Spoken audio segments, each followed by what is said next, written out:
പ്രിയമുള്ളവരെ, നമ്മുടെ ലക്ഷദ്വീപിലുള്ള mass നിർമ്മാണമാണ്. Mass പുകയിടുകയാണ്. ഇതിൽ മാസിൻ്റെ മത്സ്യം, ചൂരാ മത്സ്യം, ടൂണ മത്സ്യം ഷിപ്പിൽ വന്നു കഴിഞ്ഞാൽ, ബോട്ടിൽ വന്നു കഴിഞ്ഞാൽ അത് കട്ട് ചെയ്ത് വൃത്തിയാക്കി ഈ ചെമ്പിലിട്ട് വേവിക്കും. ഇതിലിപ്പം വെന്തുകൊണ്ടിരിക്കുകയാണ് സാധനം. അല്ല, ഇപ്പം ഇതിൽ എടുത്തുവല്ലോ, നാളെ വീണ്ടും ഇടും.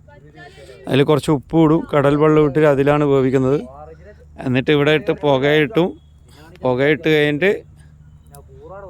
കഴിഞ്ഞിട്ട് പിന്നെ അത് വാരി ഇതുപോലെ തട്ടുകളിൽ വിരിക്കും. തട്ടുകളിൽ വിരിച്ചുണക്കും. 3-4 ദിവസം ഇങ്ങനെ ഉണക്കും. ഇത് ഇന്നലത്തെ ഇത് ഇന്നലത്തെ അല്ലേ, മിനിഞ്ഞാന്നത്തെ, അങ്ങനെ ഓരോ ദിവസത്തെ അല്ലേ ഇങ്ങനെ തട്ടുകളിൽ ഇങ്ങനെ ഇടും.